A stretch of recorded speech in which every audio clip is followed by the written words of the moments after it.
Let's close our eyes for a moment, just for 1 minute. Nothing complicated. Close your eyes, breathe deep and calm, and just observe whatever it is that you hear, feel, think.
Okay, slowly open your eyes again.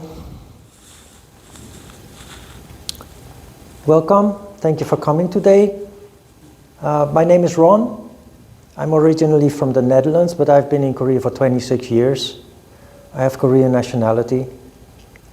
The purpose of coming here today is to learn more about yoga. Yoga is very popular these days, but it's also very widely misunderstood or even misrepresented. What is yoga? Anybody?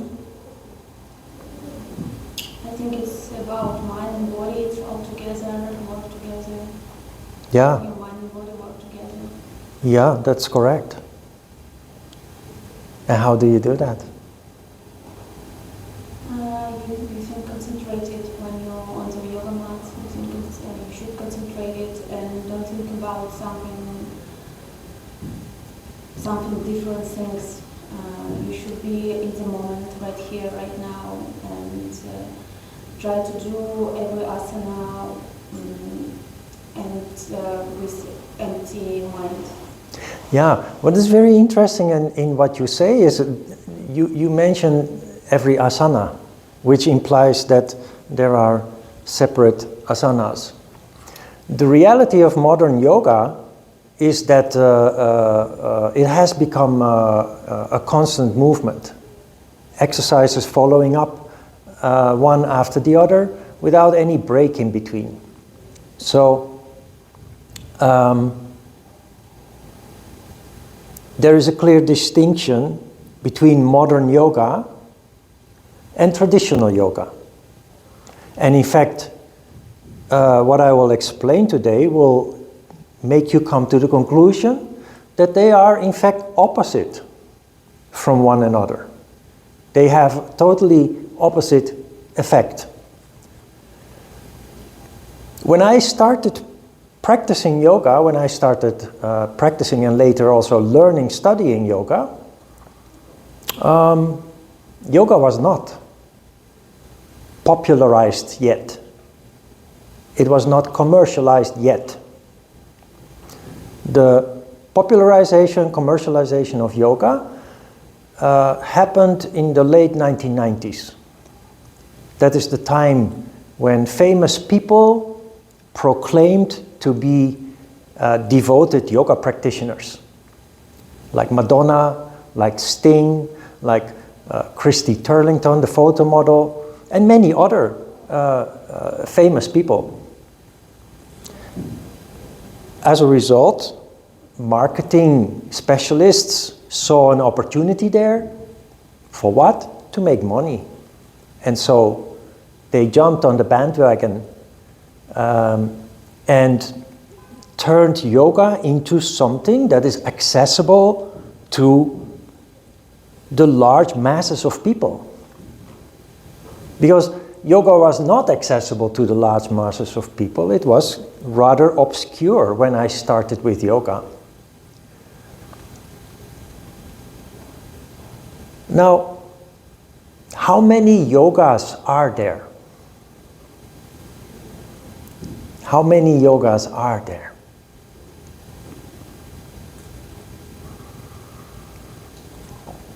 10? 50? In reality, there is actually only one yoga. It looks like as if there are many different kinds of yoga. But what you see is that people take a small element of yoga, give it a name, and present that as yoga. But it's only a small part of the whole science of yoga. Because yoga is, in fact, a science. To popularize yoga, they have actually thrown out all the valuable aspects of yoga. Meditation, philosophy, energy control. And in fact, the most valuable parts have been eliminated to make yoga accessible to the masses of people. That is not necessarily a bad thing for two reasons. One, exercise is always good, whatever you call it, whether it is CrossFit or aerobic or fitness or jogging or yoga in the modern form. It's all exercise that moves your body, strains your muscles, causes you to break a sweat. So nothing wrong with that. Except that modern yoga, if you look at the nature of it, the essence of it, is not really yoga. And that I will try to explain today. Why? What is the difference? Another reason, the second reason why it is not necessarily a bad thing that yoga has been kind of distorted into something that can be profitable, is that it has opened the door of yoga to many people who would otherwise not have been interested in the obscure practice. And what happens is that people start with a popular form of yoga, often a flow yoga. There are many flow yogas, Ashtanga, Vinyasa, Bikram, hot yoga, and various forest yoga, various more. Most modern yogas are in fact flow yogas. And if you look at them also, even though their name is different, the sequences are almost the same. People start like that. They learn more about yoga by talking with fellow practitioners. We go onto the internet, find some more information, come across other pieces of information. And slowly but certainly we get the idea that there is more in yoga than just exercise. So we start to look around. We start to shop around. We try a yoga class here, we try a yoga class there. And in the meantime, our knowledge, our insight of yoga increases. And we more and more understand what yoga really is about. And as a result of that, people who started with a commercial kind of yoga, a popularized kind of yoga, find their way little by little to a place where they can actually learn real yoga, traditional yoga. Now we have answered the question how many yogas there are. There is actually only one yoga, because yoga is not an exercise. Yoga is a science of life. Exercise is only part of that science. Why does a science need exercise? That is interesting, because exercise leads to a transformation in consciousness. It improves the intellect, and as a result, it awakens consciousness. We start contemplating naturally questions that we otherwise wouldn't be able to answer. So it leads to increased intelligence.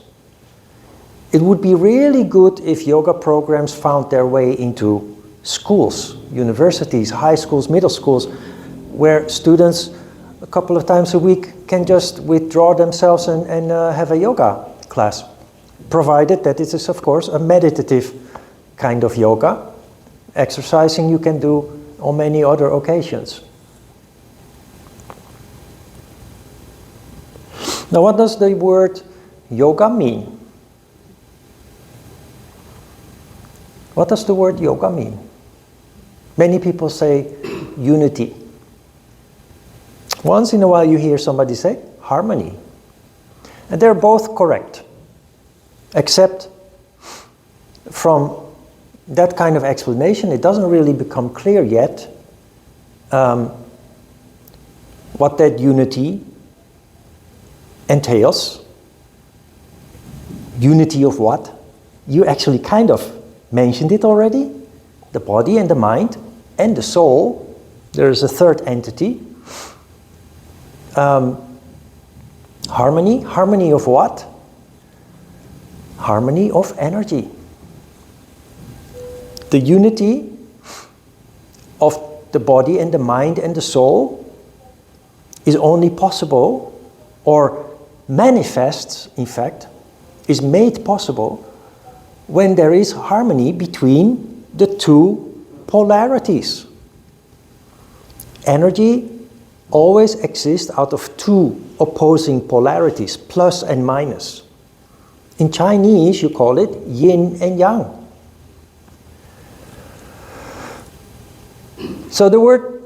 If you don't mind, please give us some short summarize by Angumal for my kids, because they speak only Angumal. I can't explain it in Korean. It's too complicated for me to explain in Korean. Okay, I will translate it later. You don't speak English, both? No, because they stay here long. So Okay. they speak only Angumal. Okay. Yeah, the reason why I teach in English, even though I live in Korea, is because I do speak Korean, but I would just struggle to explain what I want to explain. Short summary in Angumal, otherwise I will translate it later. Yeah, please translate later. Yeah. Otherwise I lose my thread. Yeah, sorry for that. Okay. Yeah. All right. So the word yoga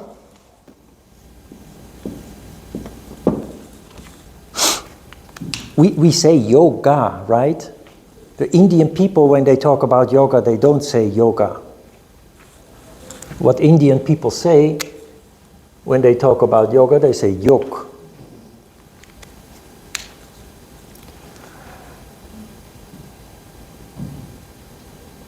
If you understand the meaning of the word yog or yoga, yog, you understand a little bit more about the essence of yoga and how unity and harmony are brought about.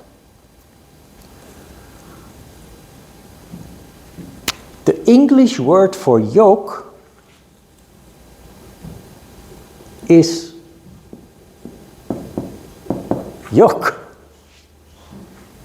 It's the same as the Indian pronunciation of yoga, yoke, yoke.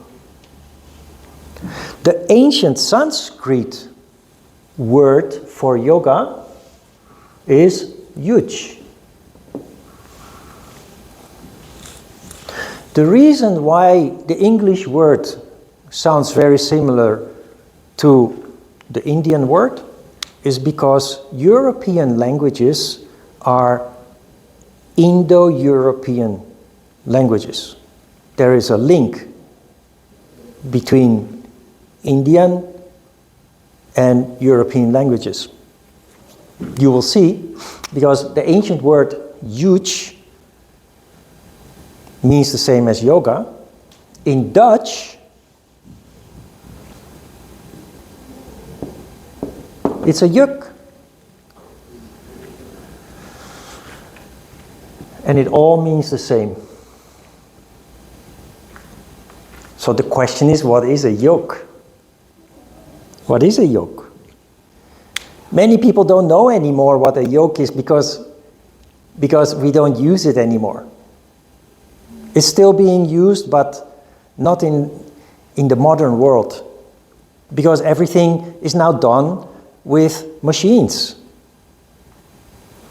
A yoke is a harness that you put on an animal's neck, around the neck, and you connect leads so that it can pull a cart for you to carry a heavy load. Or you connect a plow to the leads so the animal can pull the plow for you, and all the farmer has to do is guide the animal.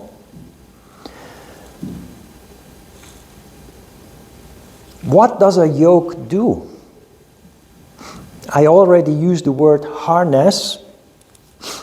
The yoke harnesses the power, the energy of a big animal so that you can use it to your advantage, to make your work as a farmer lighter. That implies what? It implies control. The animal, 10 times bigger than the human being, has a much bigger ball of energy, has much more strength, 10 times stronger than a human being. The human being used to be a hunter-gatherer, moving from place to place, catching an animal to feed themselves, and then moving on. But at some point in history, human beings developed consciousness. Human beings developed intellect. And they started thinking about how they could make life more stable, more comfortable, safer. And that is when they gradually shifted to agriculture. Instead of moving around hunting, they started planting food in the one and the same place. So they settled, they created settlements, and they built houses, huts, or wherever places they live. And they assured themselves of a more regular supply of food in that way. But it was very hard work. Catching an animal with a spear or a bow and arrow or another tool, that is not that hard. But of course very insecure, because one day you catch something and then another day or 4 days in a row, maybe sometimes even weeks, you don't catch anything. So you're hungry. Now that you have settled down, you have a much more regular supply of food, but you have to work very hard. You have to plow the field with your hands or with a shovel. You have to harvest. You have to bring the harvest home, carrying it on your shoulders, to bring it to your shed where you can store it. So really, really hard work, back-breaking work. Now, try to imagine the farmers working, sweating, being sore from the straining their muscles working in the field. And they look around and they see big animals, horses, cows, oxen, big animals, large mass of muscle. And the clever human beings started to think, how can I put that to use? Me, with my little body, working so hard to put food on the table. And look at those animals there in the prairie, just roaming around, eating a little bit of grass, plucking some leaves from the bushes and the trees, and they do nothing all day, and I'm sweating and toiling in the field.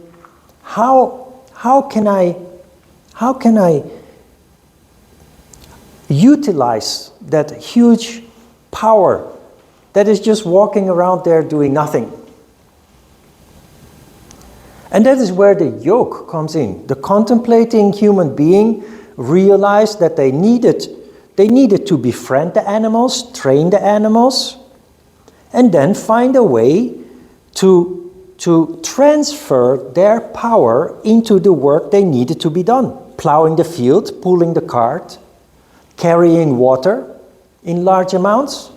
And that is when the contemplating mind came up with a tool that is called a yoke.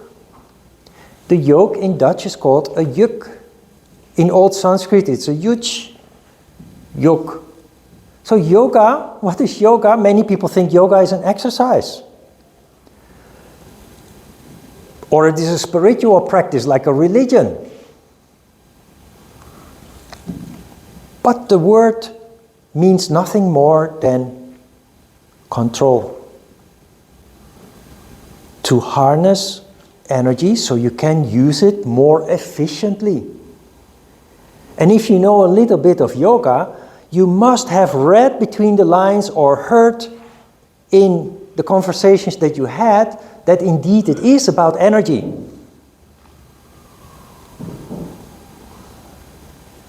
Look at a nuclear power plant.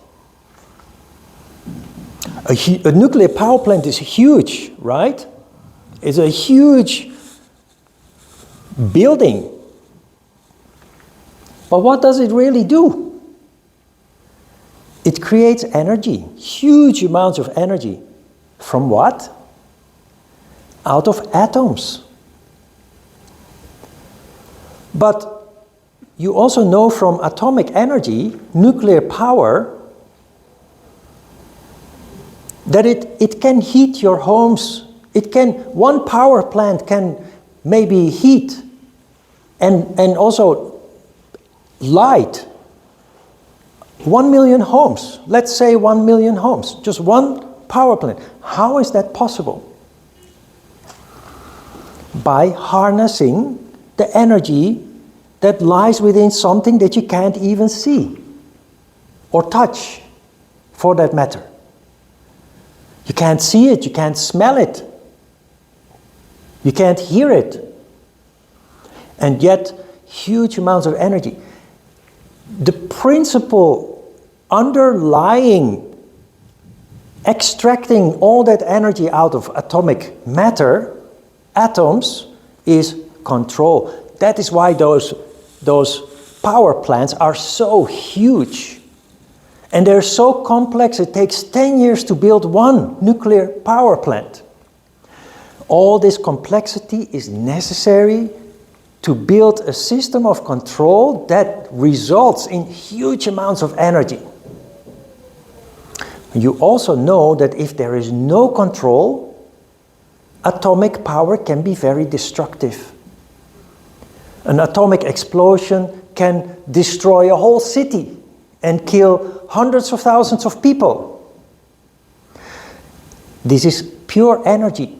It's not dynamite powder or plastic explosives, of which you would need a huge amount to create a big explosion. No, it comes out of, you could say it comes out of nothing. Of course, there are atoms, but we can't see them. It's so small, we can't see them. And yet, so powerful.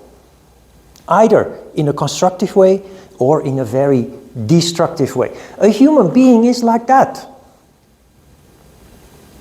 If you can harness your energy like we do with the nuclear power plant, you become very efficient at using your energy.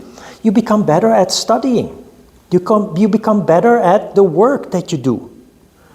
You become healthier, happier, because everything depends on energy. The opposite is also true, like with the nuclear power. If there is no control, if human beings are chaotic, have no means of controlling themselves and their lives, their energy goes lost, is scattered, they lose their health, become sick, die prematurely, And they're not capable of sustaining their lives and the lives of their family. They need to rely on the support from other people to stay alive, because they can't focus on anything. They can't get educated and have diplomas so they can get a job. They can't, if they have a job, they will just easily become distracted and they get fired because the boss needs people who actually do their job, what they are paid for. There are many of these kind of examples in society. There are people very successful. They rise to the higher levels of management and government. That's people who are very controlled and efficient with energy. They have a very well-developed intellect, and they're good at problem solving. But there are also people on the other side of the spectrum that find it very difficult to live a decent life. They're very miserable. They're always suffering. And it's all about energy.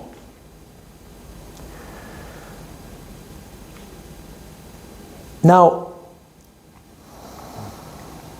there are two polarities of energy, plus and minus. One cannot function without the other. If you look at the electricity, the constants in the wall, there are two holes. If you put in only one pin, nothing will happen. You need to put in two pins, plus and minus, AC and DC, I think, and then something can happen. Then you can turn on the machine or the radio or the TV or the computer. The human being is like that. We exist first and foremost out of energy. If the energy is good, we feel good and we are healthy. If the energy is not good, we feel miserable and we are not healthy physically and mentally. Now everybody knows this symbol.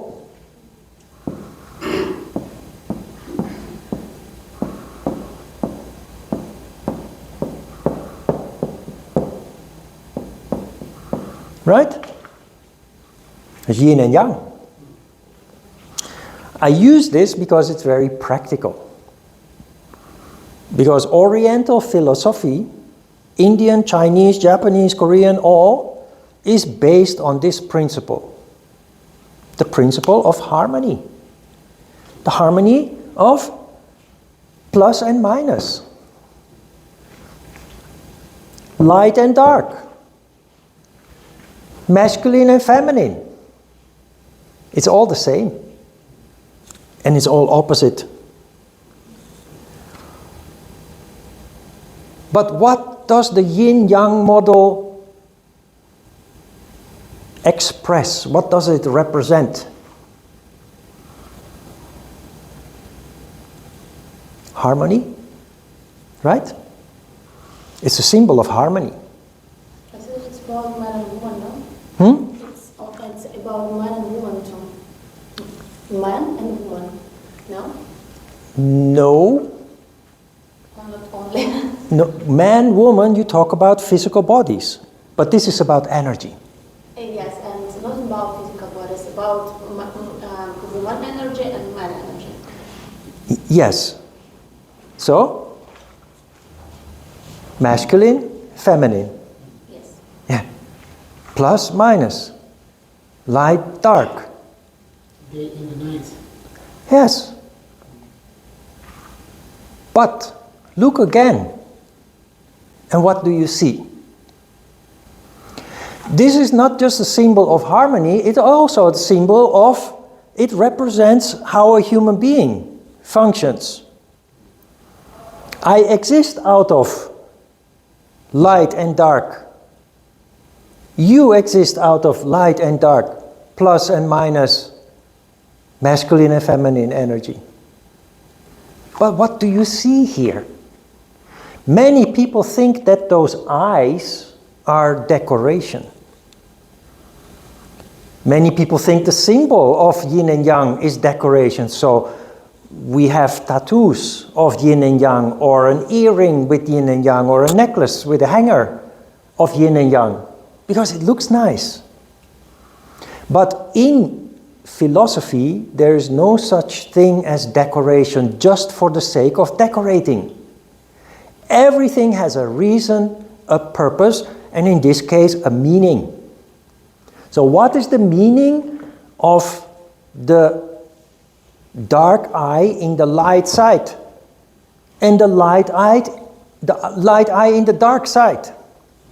One only exists in relation to the other, or to have one only the other, maybe? Yes, one is not complete without the other. Me, looking in the mirror, I see a male body, right? But I have feminine characteristics. Many men don't like to know that they do, but we have. And in the same way, women, you have a feminine body, but women also have masculine characteristics. Some more than others. But you find this principle of harmony on many levels. Because physically I'm a man, but next to my masculine characteristics, I have feminine characteristics, and I'm not scared of them, I allow them to be. But the balance of masculine and feminine characteristics in me determines my partner. If I am very masculine, with very little feminine characteristics, I'm a macho man, yeah? A tough guy. You are attracted to a woman that is the opposite. A woman that is girlish, has few masculine characteristics. The opposite is also true. If I'm a man with very feminine characteristics, I fall in love with a woman who has strong masculine characteristics. And you see this principle also in gay couples. If you look at gay couples, you observe them, you see that one is more masculine and the other is more feminine, and together they make harmony. You will also see in life, when you fall in love with somebody for the wrong reasons, because somebody may be physically very attractive, but then when you get to know each other better, if the balance is absent, the relationship doesn't last. It just won't. This harmony principle comes back in everything. It's all about energy.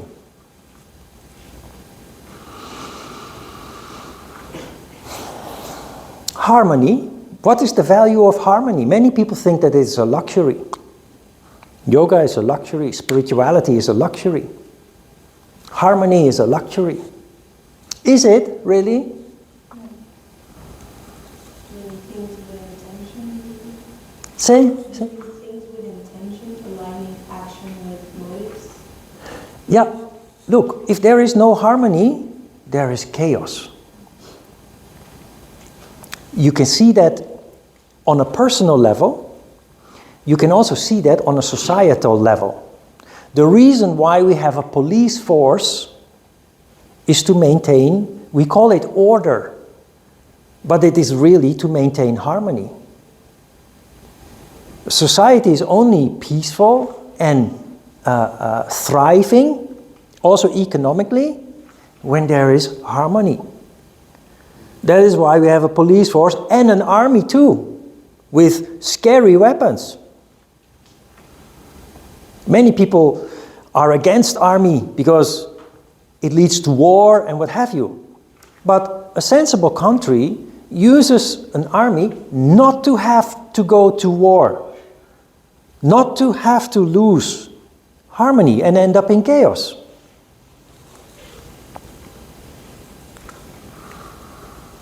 Harmony is important for the human being to to fully evolve, to fully manifest. As an example, you can maybe you remember when you were in school, and there are kids in your class that are very poor in their performance. The score at the end of the semester is very low. Sometimes their score is so poor, their intellectual performance is so poor that they have to repeat the same class while other kids go to the next level. And we think this child is dumb. And the other kids are very smart. And there's always one or two kids at the top of the class. They always have perfect scores with each test.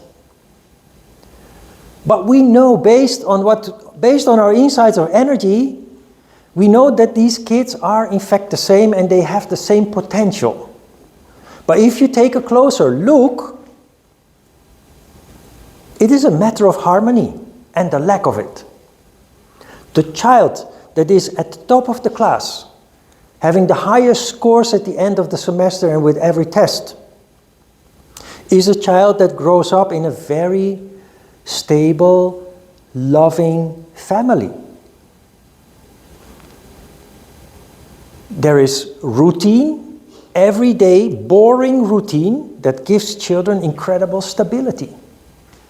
There is love, there is emotional support. Every breakfast, lunch, and dinner is provided without interruption. So children do not have to think, they do not have to fear. And so all their energy goes to the intellect. The child that performs very poorly, you take a closer look, there is a very disharmonious home where the child is growing up. The parents do not love each other. They fight with each other in front of the kids. There is not always, on a regular basis, food on the table. Sometimes the child goes to school hungry because mom or dad or both didn't feel like getting up and provide a breakfast. So that child becomes very unstable. That energy is very restless. And the energy that is wasted in that way cannot go to the intellect and help that child to absorb the lesson materials. Now, very interesting in all this is that nothing is static. The child that grows up in an unstable environment and therefore does not perform, cannot perform. If that child is offered a stable environment, like the well-performing children, with routine and no uncertainty, that child will improve enormously and will start doing well. 2, the person growing up unstable, not being able to achieve anything, but then later in life establishing harmony through the practice of yoga or another similar kind of practice that also leads to harmony, starts to also perform well. That is why yoga is by many considered a practice that heals. It truly heals.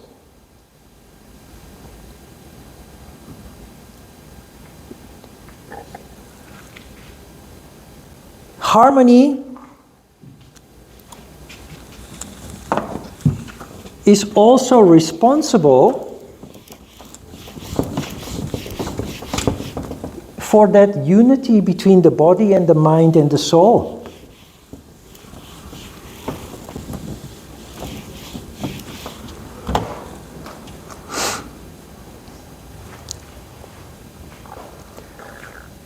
If you have taken yoga classes here and there, you have noticed that there are yoga teachers.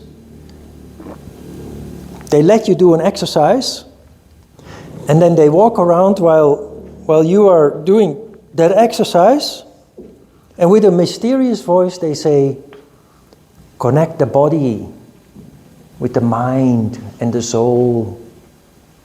Yeah? You recognize that, huh? And you think, wow, that is special. But if you're the least bit skeptical, you go to the teacher after the class and you say, hey teacher, I want to connect my body and my mind and my soul too. How does that work? You hardly ever get a proper answer. Either a very dogmatic kind of answer, or they get a little bit upset because you're actually asking difficult questions that they don't know the answer to. But actually, the answer, first of all, the body and the mind and the soul can indeed connect.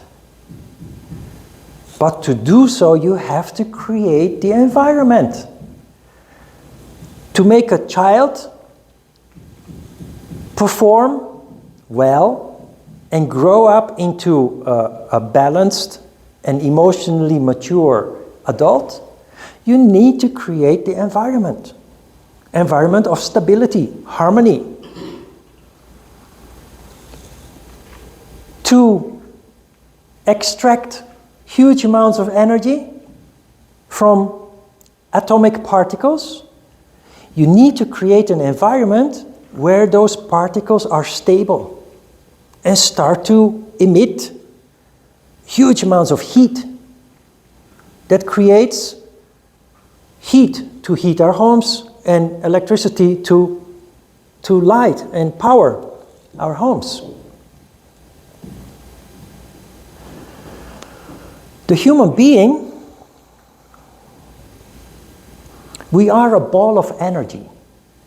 If that energy is not harmonious, the body, the mind, and the soul are not connected. And the word disconnect is a word that you hear very often when we talk about problems that we are facing in society. There is a disconnect. But how does that disconnect work? We have a physical body, indeed. We do have a physical body. Muscles, bones, joints, organs. We also have a mind. The mind is in fact the intellect. And although it is inside your physical head, in yoga it is not considered to be part of the physical body. It's a separate body. Physical body, mental body. And the spirit is the third body that is above your head. That is why when you look at old paintings that portray a holy person, a saint, there is a circle of light above their head. Light. It's the light of consciousness. It's the light of the spiritual body. Consciousness is located in the spiritual body. That is why people who do these kind of practices often show deep insight in complex issues, often related to life. But it can also turn you into a brilliant scientist. Body,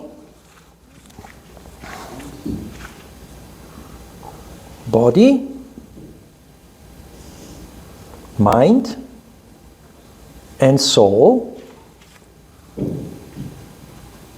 symbolically portrayed in this way, but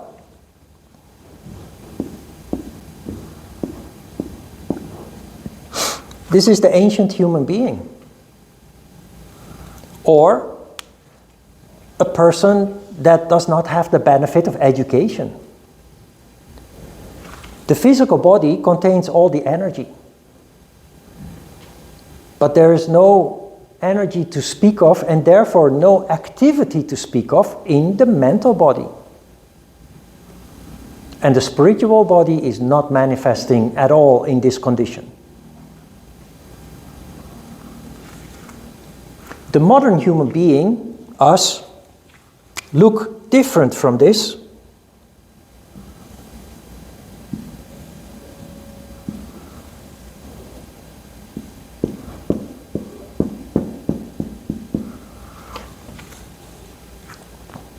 The modern human being, since you are born, you are subjected to 15 to 20 years of compulsory education. Compulsory. The government wants you to go to school. In the Netherlands, where I come from, if my parents keep me out of school, my parents can end up in jail. That means that the government thinks it's very important that children go to school. Why? Because it leads to harmony in society. So you go to school every day. But we have now arrived at a point that children don't use their physical body anymore. So here you have a disharmony, here you have, sadly, a disharmony again. When I grew up, when I was in elementary school, long time ago, I'm very old already, we had lots of time to play. After we went to school at 9, most kids would arrive at 8:30, so we could run around and play tag and hide and seek. Then 1.5 hours later, 10:30, you have 15 minutes recess, you call it in English, playtime. We call it playtime. 15 minutes. Again, you run around like crazy. Then you go home for lunch at 12:15. So you spend only 1.5 hours, then you play, you move. Then 1.5 hours, you go home. We went home to have lunch and then come back again half an hour early so we could. But that is not the reality anymore. Children these days are mainly mentally active. Throughout the years, I have had parents coming to my yoga studio asking in desperation to help their children to be healthy. 15, 16-year-old children who have health problems. And the first thing you do when your child has a health problem is you go to the doctor. And the doctor says, there's nothing wrong with your child, but your child needs to move. Take away that tablet, that computer, that smartphone, and bring them to the gym. Or take them to the riverside or the park.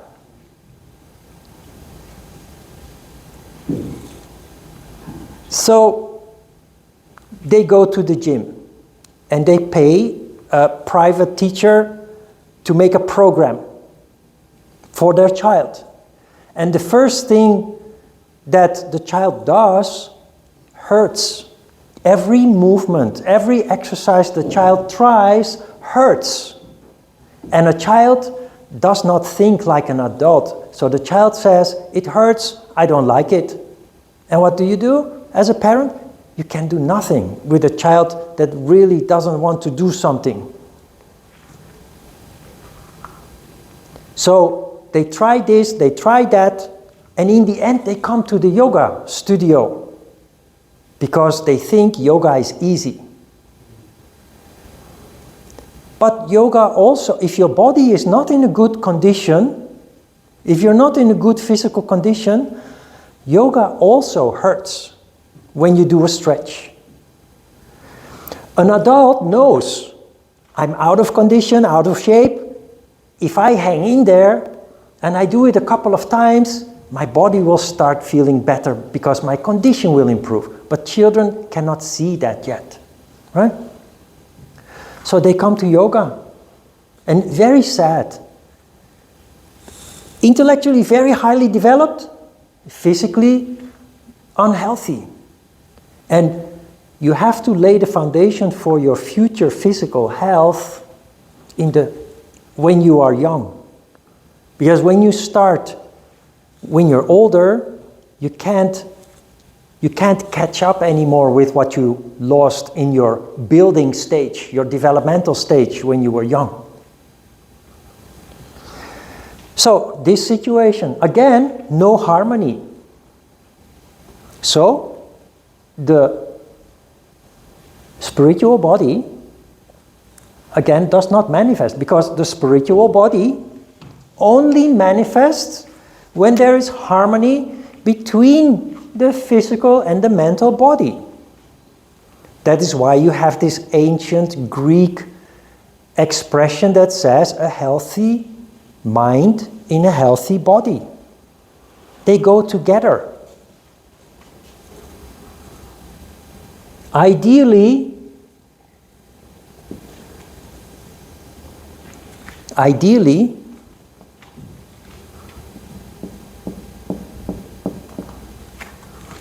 you're physically active because you are a ball of energy, but that ball of energy is living in a physical body. And that physical body is like any other mechanism. It needs maintenance. And maintenance means two things: healthy, nutritious food on a regular basis and movement. Whatever that movement is, movement. So physical. Add to that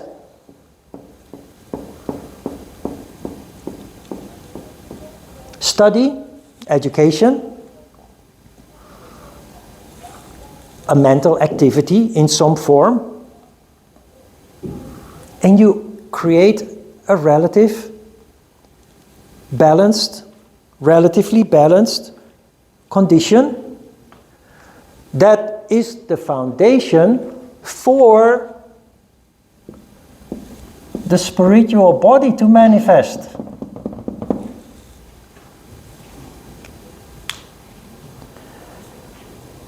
And it is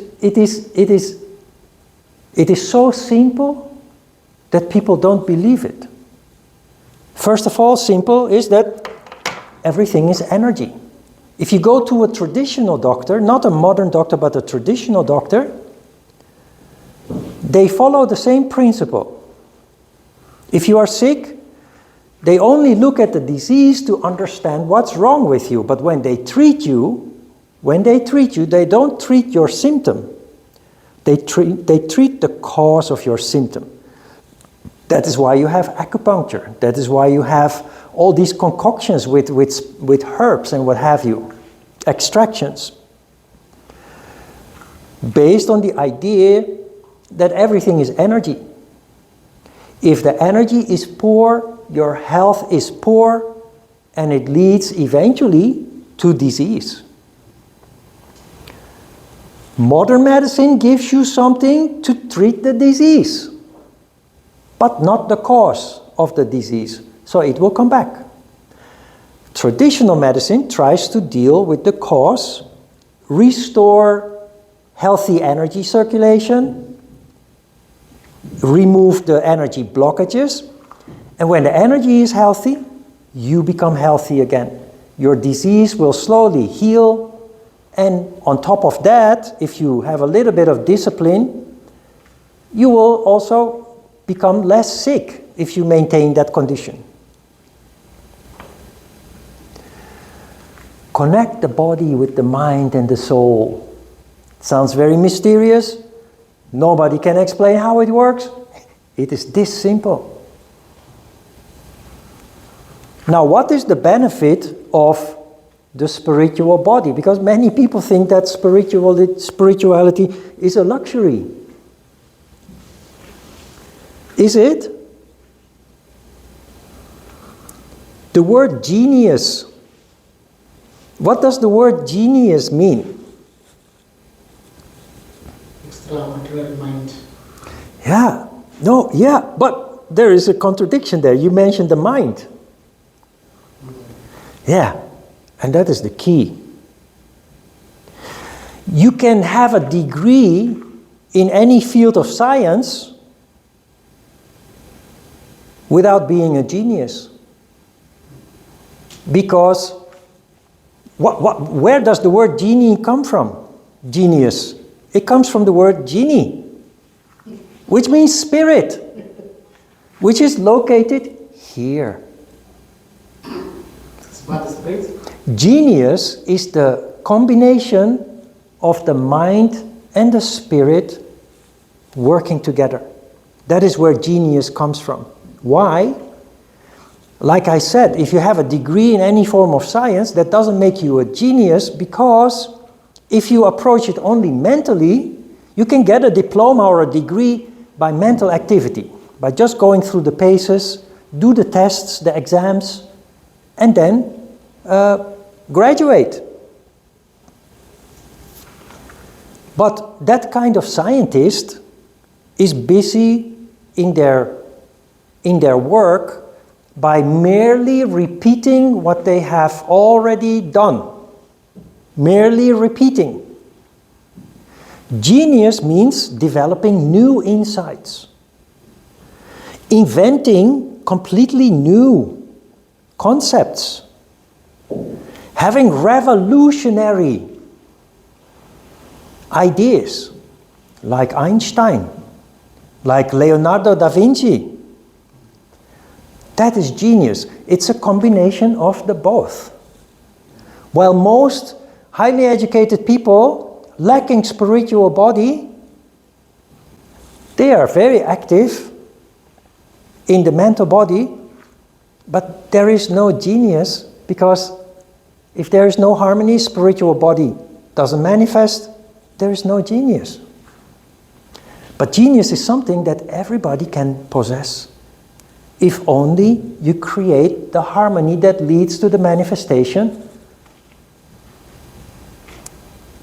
of we call it the crown chakra, the seventh chakra, seventh heaven. It is the reason why, look, our education system is not so old. Not so long ago, most people did not have education. Where did education take place? In temples and monasteries. What is the characteristic of those places? Spirit. Yeah, but how? Where does that spirit come from? A monastery and a temple is always built in a place that is very quiet, calm, peaceful. There are gardens inside and outside the walls of the place, so that there is no lack of food, there is stability, and there is silence.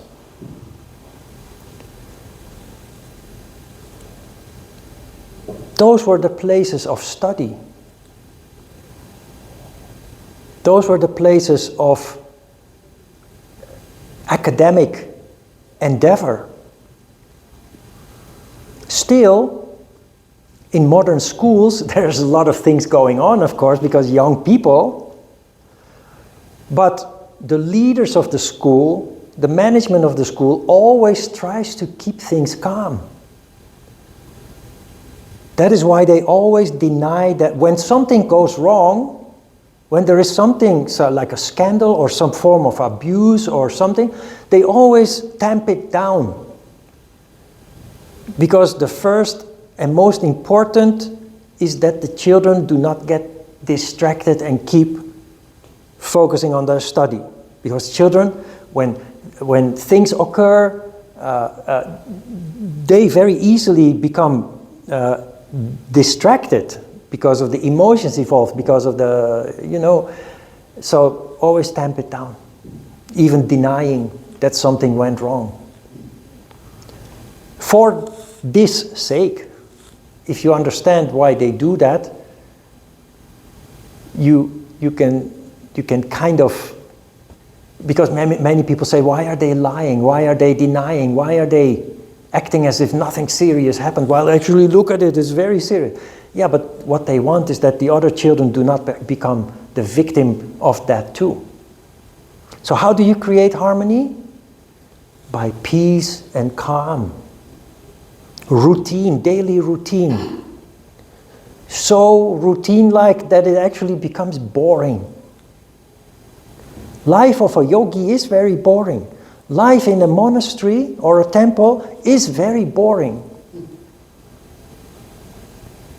For this reason. If you don't understand it, you will not be able to stand it. If you do, you will thrive. It is a period of enormous growth and development.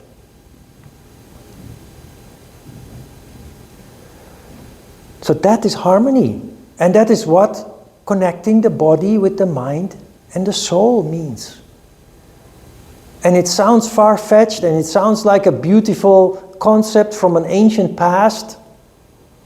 But it is very real, and it is actually, it's not a luxury, it's very valuable, it's very powerful. And you find it back in many ways.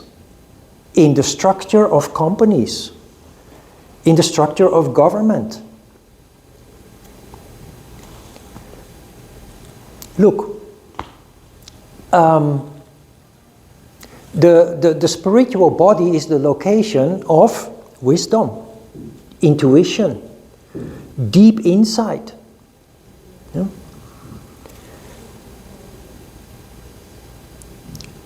The yoga that you are here attending, we call Raja Yoga. It is the whole science of yoga. Raja means king,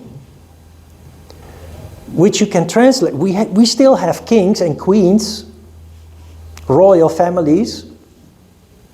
If you look at their nature, you will see that they have monastery-like environment. A king or a queen, or any leader for that matter, a president, a parent, anybody who is in a leadership role is only a real leader if Raja is developed. The royal characteristics of a person are located in the crown chakra. Wisdom, insight, intuition. How does that manifest? We have I don't really like to go into politics because people have different meanings, different opinions, but it is such a great example if you look at what is happening across the ocean in the United States. We've had 8 years of harmony where the leader tries to connect not only on a national scale, but also on a global scale. Make good relationships with other people, even if you don't like them, to create harmony. Then we had 4 years of chaos, conflict, destruction. And then again, some years of relative harmony, trying to restore relations that were destroyed in those 4 years. The difference from our point of view lies here. A person that functions in the spiritual body will always try to make harmony, to make friends, because together you are stronger than alone. That is the power of Europe. 30 countries that have given each other the hand and said, stop. Europe has been a cesspit of war, bloody wars for more than 1,000 years. One war after the other, with so much bloodshed. After the Second World War, they said, this is going out of hand. We are destroying not only you, but ourselves. We need to overcome our differences. We need to control our ego. And when there is something wrong, we need to talk with each other. Stop with the weapons. Talk with each other. They shook each other's hands. They tried to expand and bring more countries into that umbrella of peace and prosperity. You can see what harmony is doing there. You can also see what happens in countries that do not have the capability of unifying. They go to war. It's happening right now. They go to war. And everybody in that country is suffering. There is no prosperity. That is the difference between leaders functioning in the crown chakra and leaders functioning based on their lowest instincts, their greeds and their desires. That's yoga in practice. That's what yoga really means. Yoga means life. It is life. The science of life, the science of the control of life. Makes sense, huh? Now, enough theory for now. I mean, I'm going to tell you a little bit more, but the difference between modern yoga and traditional yoga. Because this was important to explain first to help you understand eventually the difference between modern and traditional yoga. Yoga is control. Yoga exists out of 8 limbs. Yama, which is moral principles. You refuse to engage in certain behavior that leads to disharmony. Lying, stealing, violence, unchaste behavior, and following your desires. Niyama is an extension of yama, but is more in a constructive way. In yama, you refuse to participate in certain behaviors. In niyama, you install new, positive, constructive behaviors in yourself. Only then. So this is the first limb of yoga. The second limb of yoga. Only the third limb of yoga is exercise. And that exercise is not called exercise, it's called asana. What does asana mean? This is one of the secrets of yoga. There are many yoga teachers who teach yoga who do not understand what asana means and how you put that into practice. Hence, the modern forms of yoga where there is constant movement. Asana means literally standing still. Posture. A posture, you take on a posture and then you stop moving. People who don't understand that, especially in the modern world where everything is fast-paced, they go to a traditional yoga class without understanding what it is, and they say, this is so boring. They'd rather go to a flow yoga class where they can move and sweat and feel their muscles burning, which I already said it's good to exercise, but it does not lead to the connecting of the body, mind, and soul. Why? Because as long as you move, your energy is in your physical body. And as long as your energy is in the physical body, the spiritual body does not manifest. So the ancient yogis, tens of thousands of years ago, developed the insight that led to asana. Standing still posture. This is the tree pose, Vriksasana.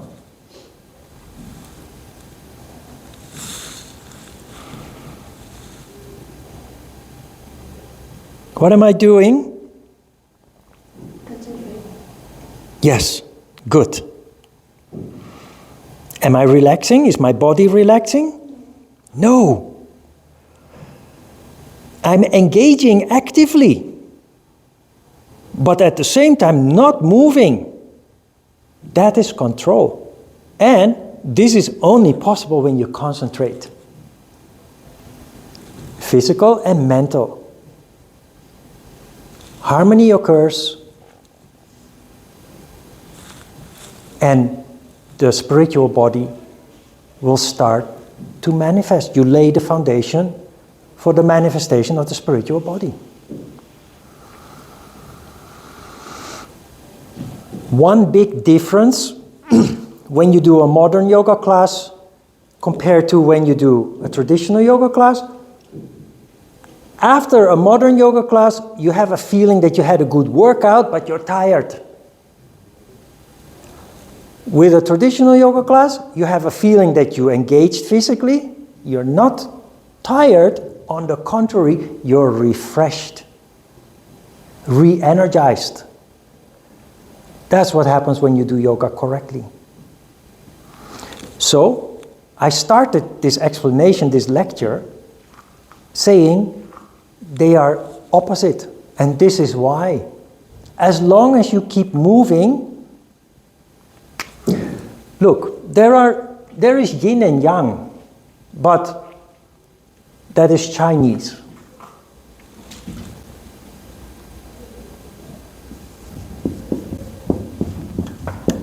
Shiva is the feminine energy component. Shakti is the masculine energy component. When you move, you feel good, you feel euphoric, you feel exhilarated, right? That's why people who have some discipline, they like exercising because it leads to these positive sentiments. But as long as you move, the condition that you are in is called Rajas. Now when you rest and you're not moving and not engaging, the condition that you're in, Shiva is dominating. The condition that you are in is called Tamas.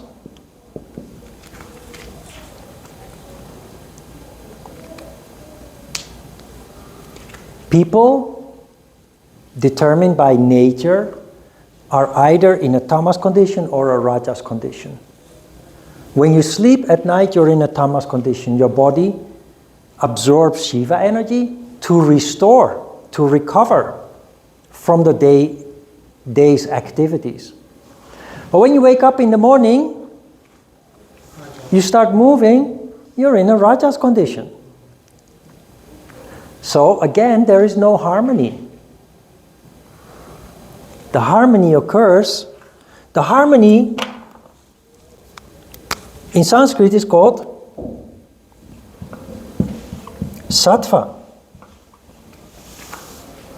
Sattva.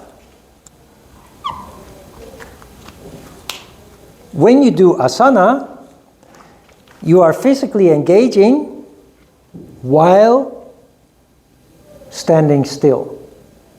And that leads to harmony.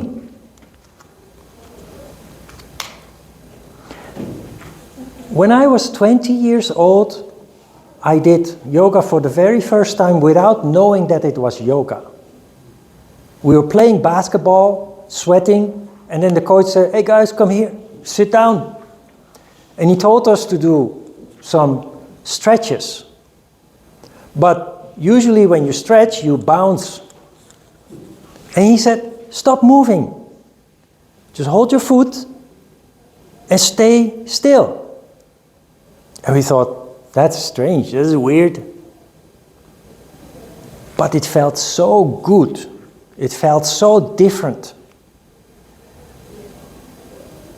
Then one of the guys said, "Hey coach, what the heck is this?" And the coach said, "That's yoga, my friend. I still see it before me. I'm using exact same words that were used at that time because it changed my life." After the shower, I went to the library. Internet didn't exist yet. So I went to the library, I went to the Why section, and I looked at books for yoga. I found a book from the Reader's Digest series, Teach Yourself. You have Teach Yourself Gardening, Teach Yourself Thai Cooking. There was a book called Teach Yourself Yoga. I took that book and I never gave it back. Well, I did give it back eventually, but I kept extending it. It became my Bible. And that same night I started practicing yoga.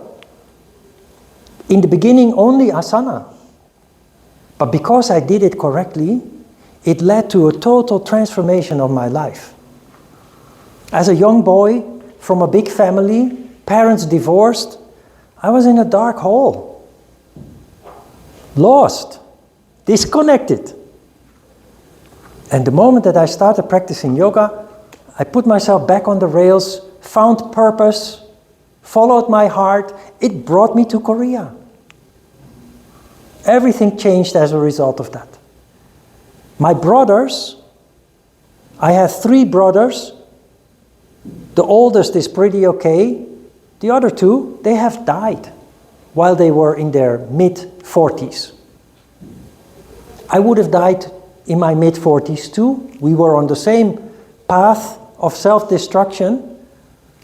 I would have died in my mid-40s too had I not discovered yoga and found positive purpose in my life.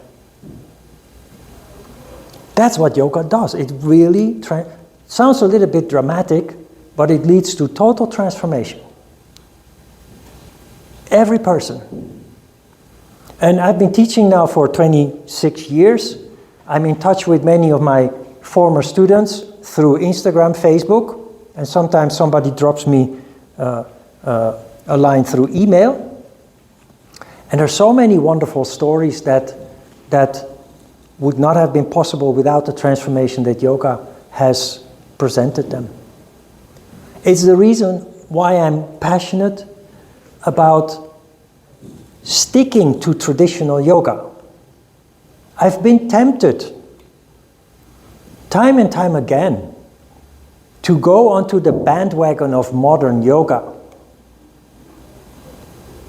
I've taught rich and famous people in Korea. I've had 2 studios in the biggest gym in Korea, World Gym in Yeouido here, 5,000 pyong. 6 floors altogether, 7 floors. And they wanted me to do modern yoga, and I said, no. I will do my thing. If you want me to present modern yoga to your members, at some point they had 4,000 members in that gym. If you want me to present modern yoga to your members, I will hire other instructors. Who can do that? My class is traditional and it will stay like that. So there you have again a wonderful symbol of harmony of a very traditional yogi, me, with one of the most commercial gyms in the world, so to speak. An international brand, a World Gym. And we worked 8 years together. Wonderful synergy there. And the people loved my class. And the people who didn't would go to another instructor's class where they could do power yoga, vinyasa yoga, ashtanga yoga, and other forms that I just can't do. With everything that I know about yoga, for me, yoga is this, it's traditional. Why? Because of its incredible value. And if people want to do exercise, you can learn that with somebody else. You can do that with somebody else.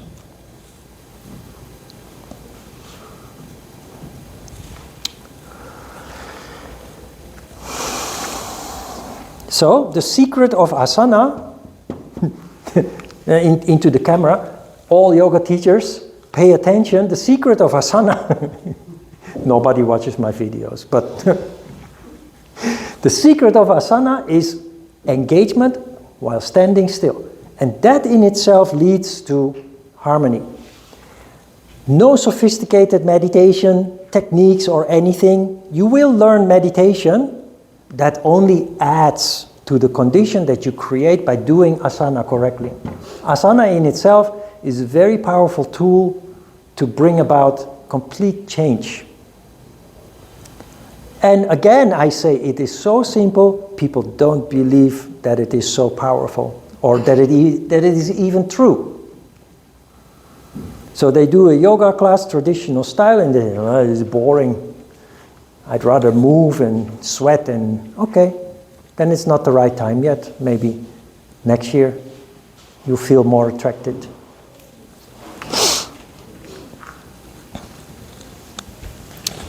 Do you have any questions? No, it was very interesting. Thank you. Huh? It was very interesting. Thank you. Yeah? I wanted to ask, what's the between about vinyasa and asana? Yeah, vinyasa is constant movement. Vinyasa is like an aerobic class. So it's a really good exercise, why not? But there is no sattva, there's no harmony.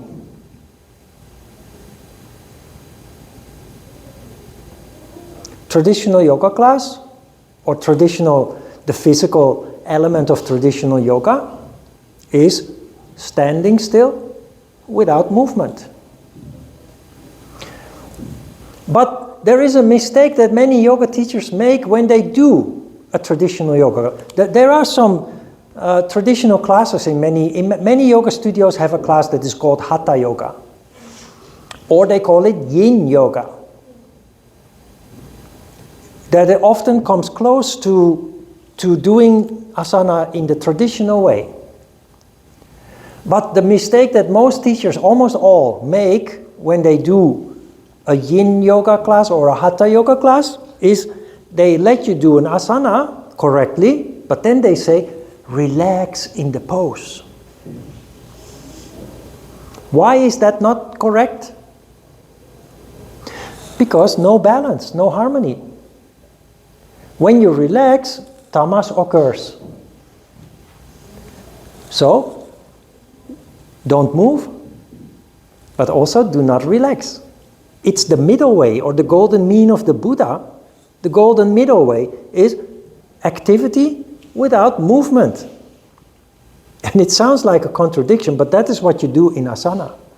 A physical activity, engagement, but you freeze, you stop moving, and you hold the pose.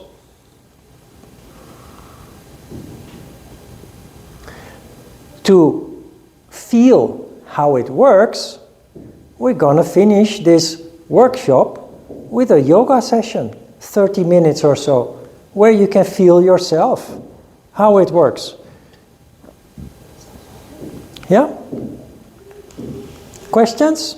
Asana should be comfortable or not? Because I know. The answer is somewhere in the middle. Yeah, because I know I read it that asana should be comfortable, but it's not comfortable. No. For the body, especially if it's not enough stretch or something else. No. You have to challenge yourself physically to make yoga work, but within certain boundaries.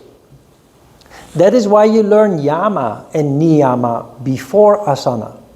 The first yama is non-violence.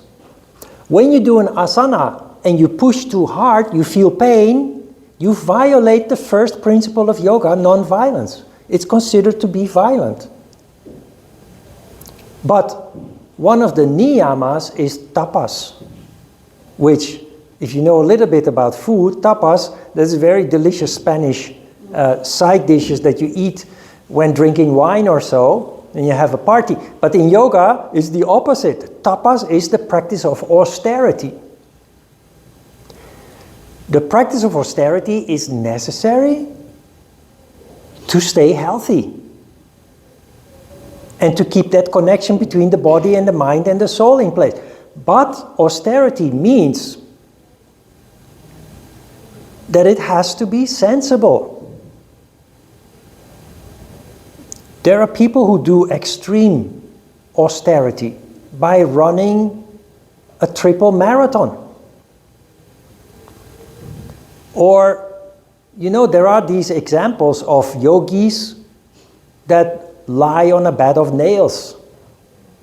That is a show of austerity. Look how austere I am. I can endure horrible things that other people, normal people, cannot endure.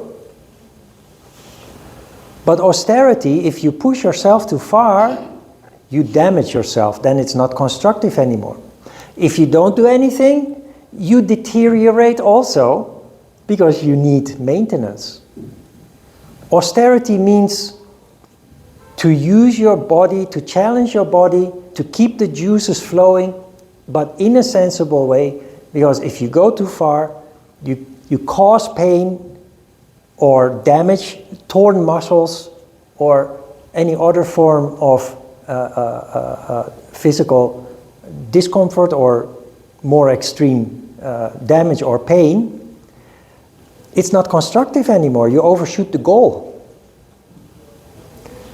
And non-violence also, this is a little bit advanced, and normally I do not tell that in this workshop, but you have quite some experience with yoga already and insight, and therefore that question is coming, and it gives the opportunity to address some issue that is also interesting to know. How long do you stay in asana? Many books will tell you, try to maintain the posture for 1 minute. But what if the posture hurts after 10 seconds? Should you look at the clock and force yourself to stay in that painful position until exactly 1 minute is passed? No. Non-violence tells us, if it's painful, you must stop doing what you do. But then there is another pose at which you are actually quite good and comfortable, relatively comfortable. 1 minute has passed. Do you now have to stop because the clock is telling you 1 minute has passed? No, you can stay longer because it's still working for you. And one of the big things that you learn, very importantly, in yoga, is learn to follow your feeling. Everybody will say, I'm always following my feeling, but many people don't. Subconsciously, because we are conditioned to determine, we are preconditioned to determine boundaries based on outside, external factors. Because you're supposed to do something like this, because you're supposed to do something as long as that. And in the meantime, we harm ourselves because the clock is telling us it's not time to stop yet. How long do you stay in asana without violating the first principle in yoga, non-violence?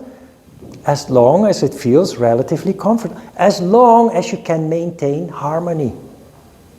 So you do a tree pose, you're focused and calm. The moment that you become restless, start shuffling, moving uncontrollably, and then mentally become restless and physically become restless, then you're already done. You should allow yourself to stop. And that is one of the other things that is wrong in many yoga classes, is teachers tell you to grind your teeth. No pain, no gain. Stay in the pose because you have to stay a little longer to make it work. And that's exactly not how it works.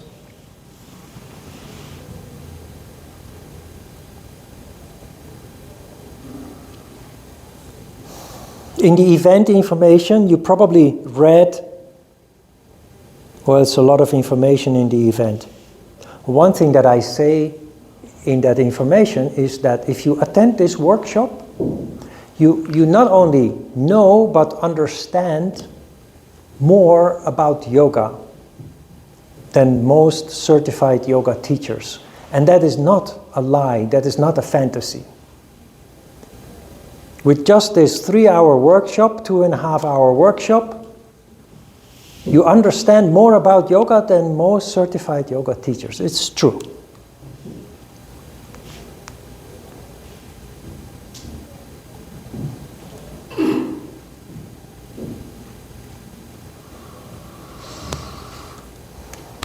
Other questions? Yes? Yoga has a little bit connection with the Buddhist religion, because Buddhist people are exercising yoga many times. Yeah, Look, good question also, but it goes a little bit deep. I said that yoga is a science. We call it an esoteric science. Esoteric sciences are sciences from the past that are based on people's experience.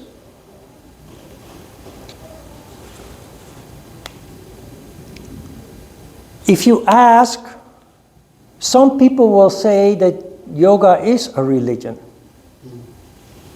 I tell you it is not. But there is a reason why that question comes up. And to understand better, you must realize that the religions as we know them now started in the same way as yoga did. People, I haven't asked you this question at the beginning. I usually do with the workshop. How old is yoga?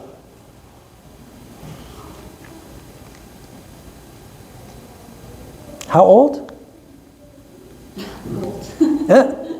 Most people will say 5,000 years because they read that in a book or a yoga teacher told them that. 5,000 years. But how old is Korean culture?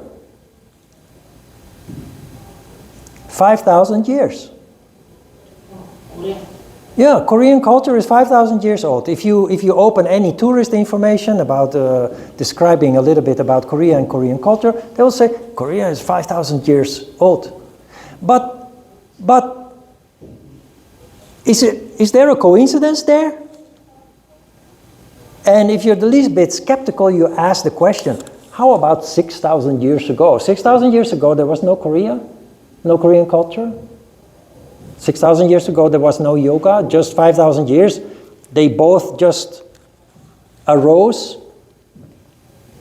came into existence. No, the reason why it goes back 5,000 years is because written history goes back 5,000 years. Everything else before that is not documented. But yoga, if you understand the essence of yoga, you know how old yoga is. Not in exact numbers.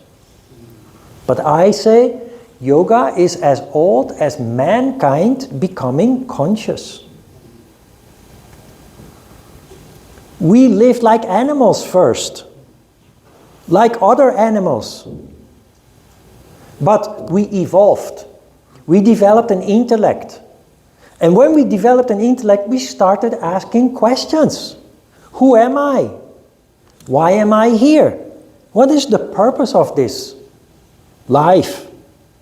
What is this red ball in the sky that heats my skin? And this white ball at night that changes shape all the time? Why is it cold? Why is it hot? Then the questions we asked ourselves became more and more sophisticated in line with our evolution. And it has led to every continent and every culture having their own esoteric science, like yoga is only one of them. And it's the one that is most alive. But it is a culmination of all the questions that people have asked that go... If you look at yoga and you study yoga books, it's a very deep study in human functioning, especially subconscious functioning. That is why yoga promises to reduce misery and suffering in life. You mentioned Buddhism. Buddhism is one of those religions that goes out from the point of view that life is a valley of tears, is misery, is suffering. And other religions will say the same. And they have another thing in common, that is that people who practice that kind of religion, they say, well, you know, I am suffering, but I'm supposed to, because that is my religion, because my God says so, that I have to suffer, because life is suffering. Yoga says no. There is a reason why you are suffering, and if only you knew, you could actually end it, or change it, take control. And the reason why we're suffering, just in very short, is because of subconscious functioning. We do things we don't even know why we do them, and before we know it, we find ourselves in trouble or in conflict. That's because of subconscious functioning. Now, when you close your eyes in silence, first you hear people chattering, because there are some other activities in this building. Maybe you hear the air ducts or a car in the street. But if you stay put and you keep your eyes closed in silence a little bit longer, you start to notice your breath. Then you start to notice your heartbeat. And then inevitably you become conscious of your subconscious. And that is where you start to change your life. That is why you start to develop insight, deep insight into yourself. And that gives you a handle to take control. To take control of your life, to take control of your destiny. That is where you little by little reduce conflict, misery and suffering and replace them with more positive elements in your life, more constructive elements in your life. And you make it a play, because you're only human. Your subconscious does keep acting up. But now there are moments of light where you notice that your subconscious is playing tricks with you again. And instead of being sad, you smile and you say, hey, I know you. As if you are meeting an old friend, you say, hey, I know you. It's not going to happen. You're not going to trick me again today. Now, Buddhism, Christianity, Hinduism is closely related with Buddhism. Christianity, all religions originate from the same kind of esoteric science as yoga did.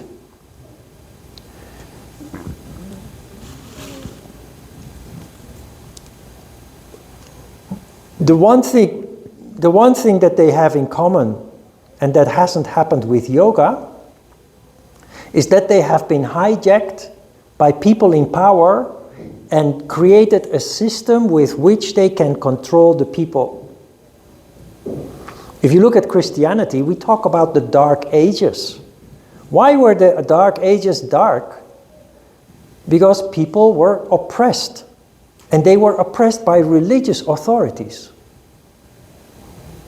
While esoteric science, religious practice, that is in fact designed to bring light to people, to make people conscious, to develop people's intellect and spirit. So the question is, why did those ancient governments hijack and abuse religion to oppress people and keep them in the dark? They did actually the exact opposite of what spiritual practice is supposed to do. Instead of bringing light, they denied people the light. Do you understand why? It still happens today. There are governments who don't want their citizens to ask difficult questions.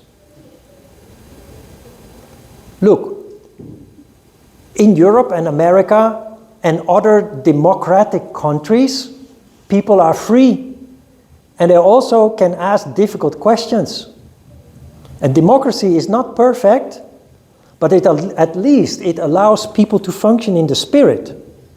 See? And this is very important, because countries that keep people in the dark, punish them, throw them in jail, or kill them when they ask difficult or uncomfortable questions, people's spirit dies. So there is no invention anymore, there's no initiative anymore, people don't dare to speak up anymore, people don't dare to live anymore. And those countries may at some point seem to thrive, but they will never thrive for long. Can you follow this? Can you see how important this is? Democracy is not perfect. Just look at what is happening in the United States. But among all other forms of government that have been experimented with, so far it is the best. Communism leads to killing people, and if they don't kill them physically, they kill them spiritually. And everybody is poor and everybody is suffering except for a little group of people that are each other's friends, out of convenience, that make each other rich. But the rest is not allowed to speak, to think, to live.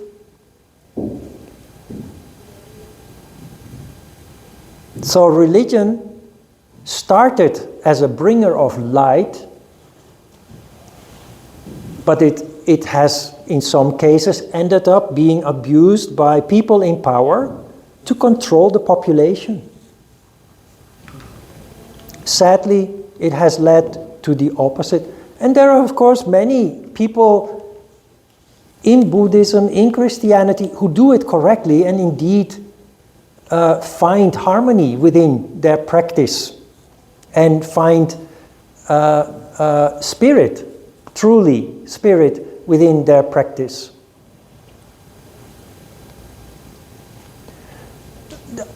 You know, in Korea, some people who Catholics or Christians, who sometimes come to my workshop, at the end of the workshop they say, you know, what you're telling is very interesting, but I cannot sign up for your course because people in my church, they say yoga is for the devil. They see a conflict between their religion and yoga.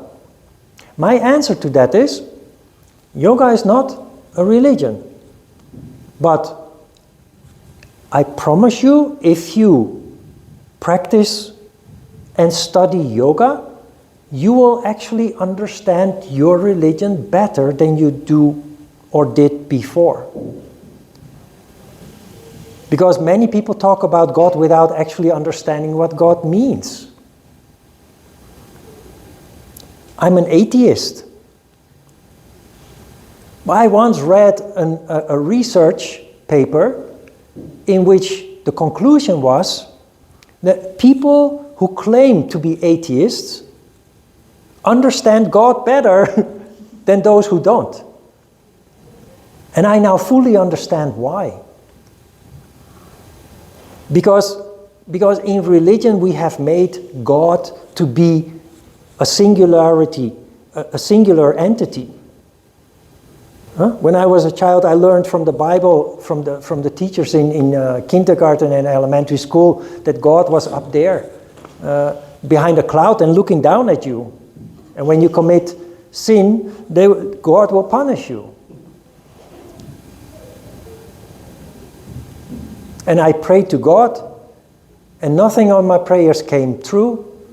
So I stopped believing in God because as a child I couldn't rationalize, but intuitively I felt that something was not right. I'm an atheist, but I can explain to you what God means. And I believe in that very strong. That is something that I will talk about in the course. I will just, in one of the lessons,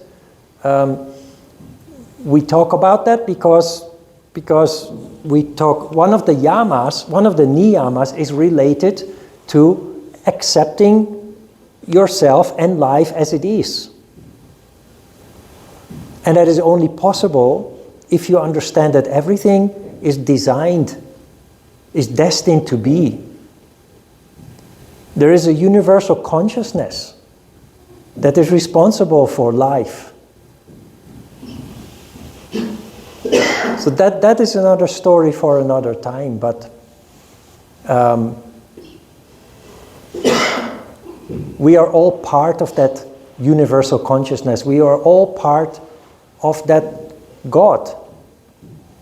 It's not something outside ourselves. I dare say it is in the spiritual body.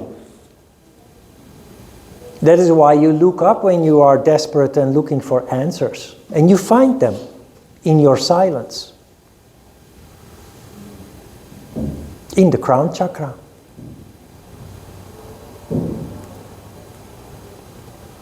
Okay? Let's have a short break. Maybe you want to quickly go to the restroom. Let's have 5 minutes break and then we do some asana practice together.